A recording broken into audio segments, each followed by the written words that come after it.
players here. We may have a couple trickle in here, but we'll start with James, and then we'll go to Eric. We'll start with what's the word on Nyara, Kelly? Hey, pretty good. She practiced today for most of it, so I think we're good to go there.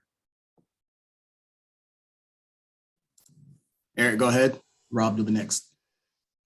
Obviously, it's not ideal to have games postponed, but I guess just your reaction to actually having one rescheduled now on Wednesday, and confidence that maybe this game on Sunday that's been postponed maybe gets played, because we're starting to see it happen a little bit.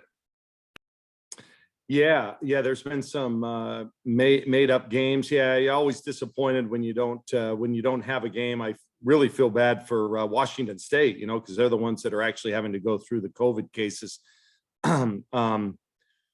This is a tricky one in terms of a coach. I would, since it really wasn't us that had the issue, I'd hate to think we'd have to now fly to Pullman on a separate trip sometime. You know what I mean? I don't know how they're going to prioritize all that kind of stuff, but yeah, we've lost 3 home games, and now this one, it's disappointing, but I guess the silver lining is we have 3 next week. So, it could be a blessing in disguise. We'll at least make it that way. KG, you said a couple weeks ago you were in mid-November mode. Is it December yet for you, or perhaps even January, in terms of where you're at as a team? No, we're still playing catch up. We had a nice weekend, you guys, but we're still not where we want to be at this point. We can clean some stuff up and continue to get better, but yeah, I think we're still, we're moving along. We're getting back in the game, but it'll take some more time. Ryan with KWVA, you're next. You're up. Zach, you'll be next. Coach, you had Pinto on the floor to close out against Arizona with Sabally, Paopao, Prince, and Rogers. How do you evaluate her chemistry with those 4, and how do you evaluate that 5th woman in the closing lineup moving forward? Well, I think Shania had a great weekend. Somebody had pointed out, I think in her 26 minutes played or 24 minutes played, she was a plus 26 or plus 24. I don't know. They were flipped. That's very efficient basketball, and we trust her down the stretch, especially on the defensive end. I think she only scored 2 points on the weekend, but I thought she was really valuable and executed her role very, very well. If she can give us energy, rebounds, and and great defense, then that's exactly what we need from her. So, and I'm one of those guys who never focuses on who's starting, but who's finishing games. That's what you want to be more concerned about. And obviously we trust her to have her in late in those games. Zach, you're up. Jared, you'll be next. Kelly, going off what you just said, I think that you probably brought Sedona off the bench partly because she was out with COVID and to give her more time to kind of get her legs back. But after finding success with her as a 6th man, do you plan to leave her there, or are you going to try and transition her back into the starting lineup at some point? I don't know. Still work in progress. That's the honest answer. And maybe I really haven't talked to her about it, but maybe she kind of enjoys coming off the bench, so to speak, to start. Some people are like that. Kevin McHale worked his way into the Hall of Fame as a 6th man. So, sometimes just people are more comfortable. They have a chance to see what's going on.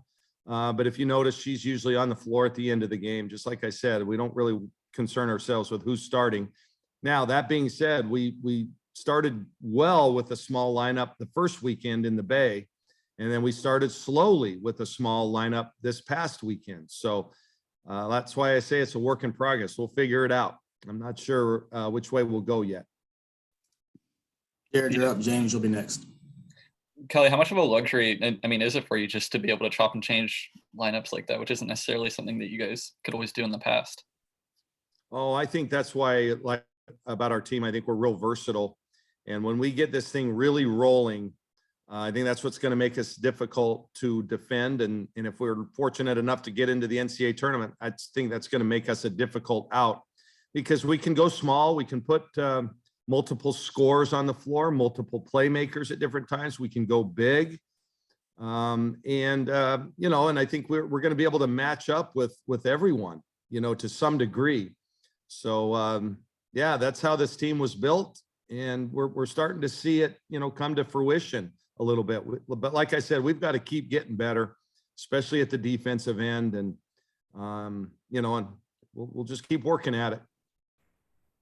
James, you're up. Aiden, you'll be next. To Washington specifically, Kelly, obviously he played Van Dyke before, but what makes her the challenge that she is to try and contain, and with Mulkey and Schwartz both out of Rice, just what have you seen from them and what they've brought to the table for Washington this season? Yeah. Now, when you say they're out of Rice, you're not talking about dinner, right? See what I did there, Crepia? I set them up, you knock them down. There you go. There you go. Thank you. Yeah, you know, I really like Van Dyke. She's a heck of a player. You know, she's just crafty.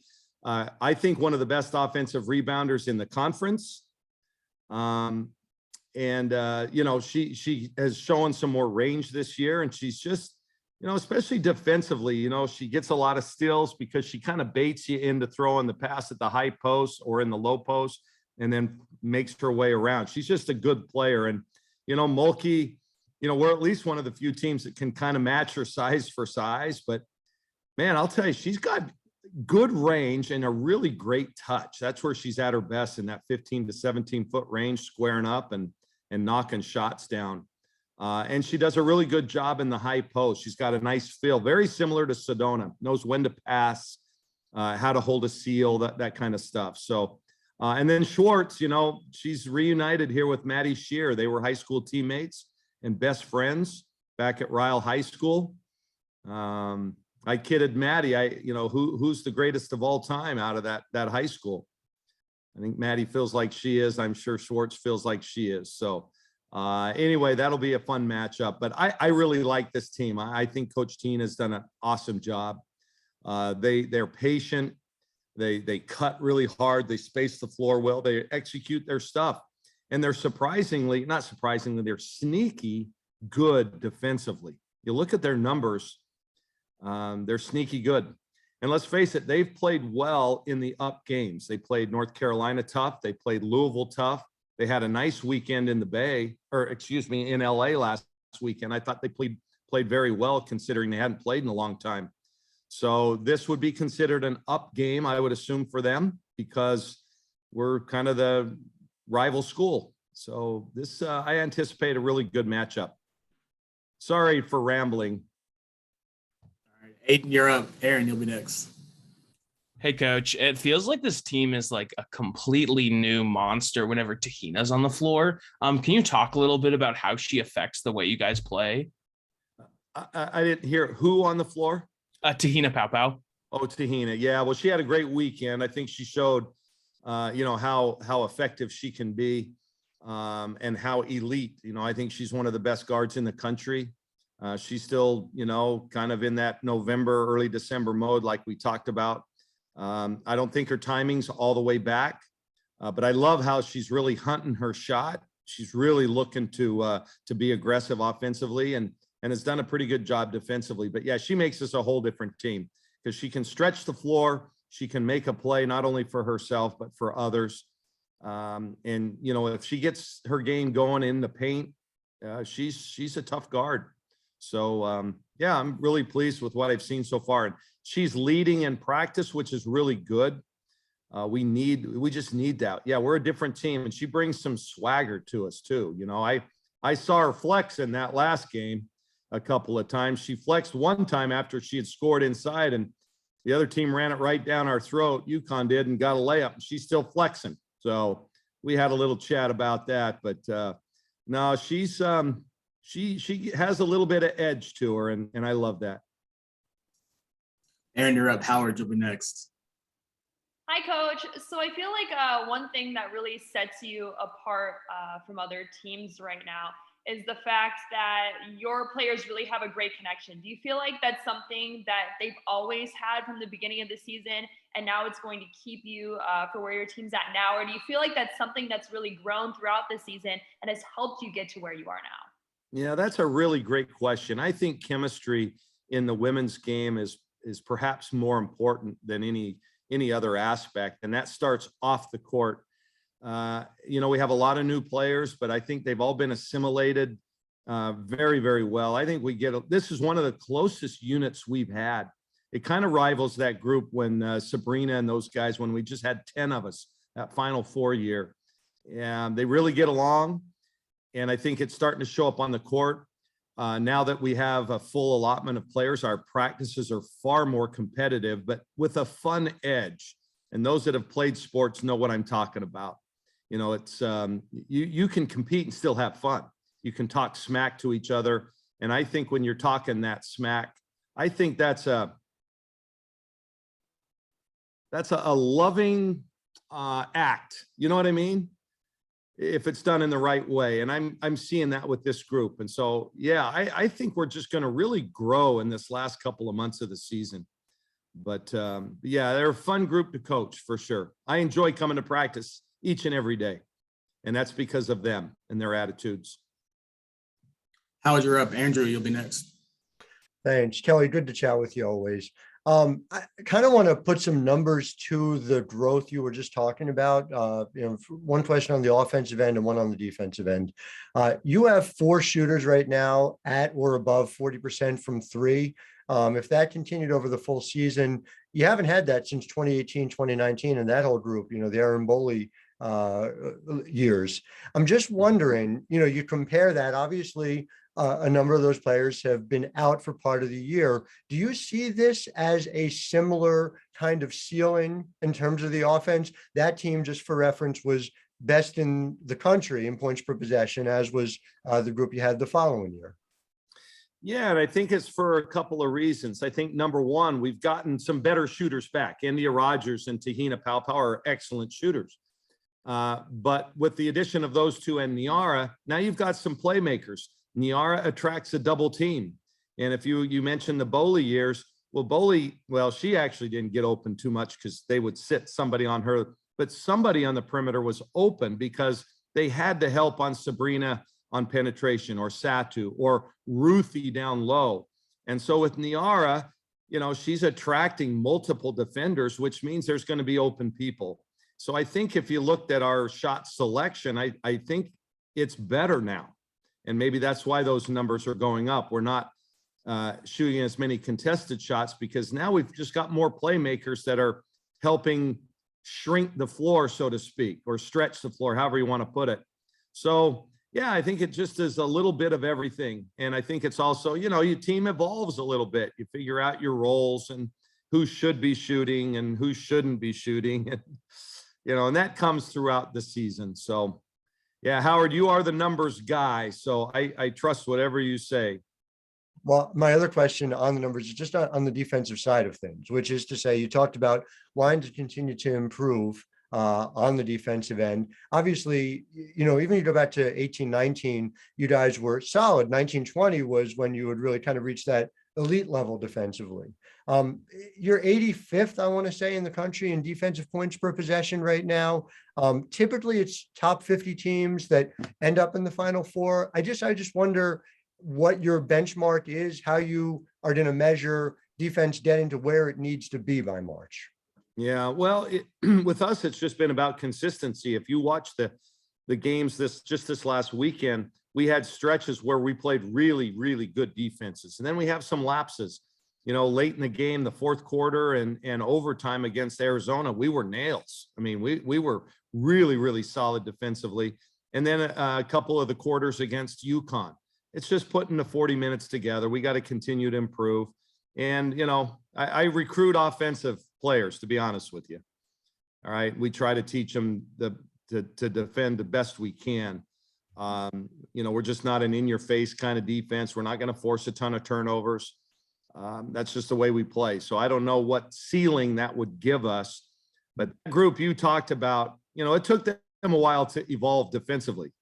Satu, I love her to death, but, when she got here, she didn't guard for a couple of years. Sabrina was, hit and miss, and Aaron, was limited somewhat. So, it takes a while, but then they developed, like you said, into an elite defense. And I hope we can get there sooner than later.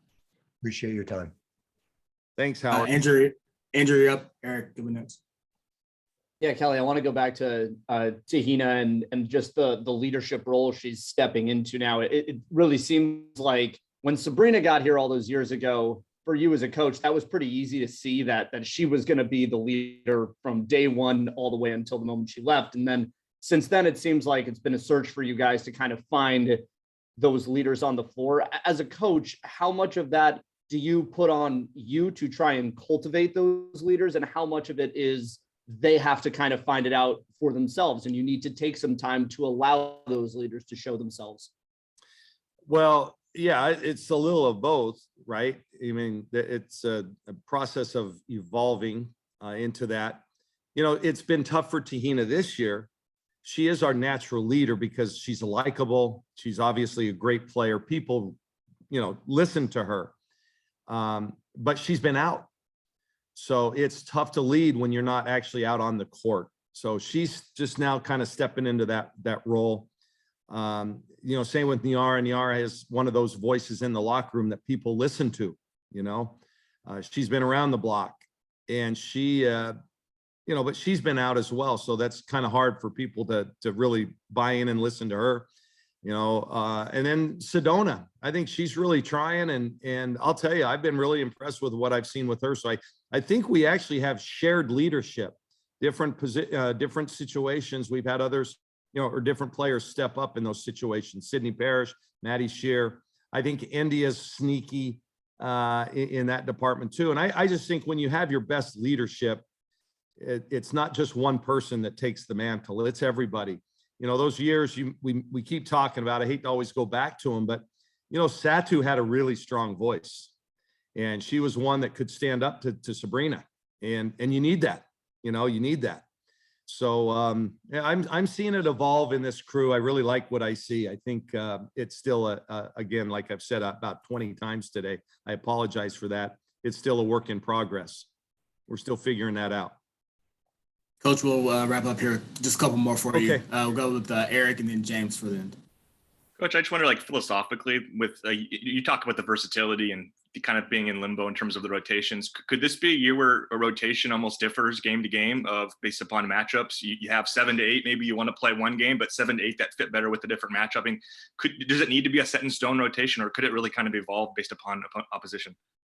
Yeah, you know, Eric, that is a great question. And it's one that, this is just my own philosophy. I think players like to know when they're going in, who they're most likely going to play. That's why you see in the NBA, you know, somebody gets hurt and they might insert a guy into the lineup. You're going, wait, what? That's not their sixth man. They don't automatically move the sixth man up and into the lineup.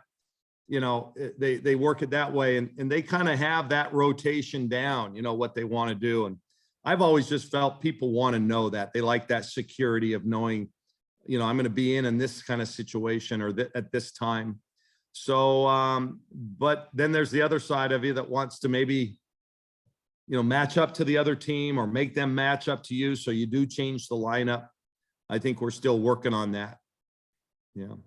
That's interesting though. You guys are all smarter than me. I'm a coach, right? I mean, that's pretty low on the pecking order of things you want to be.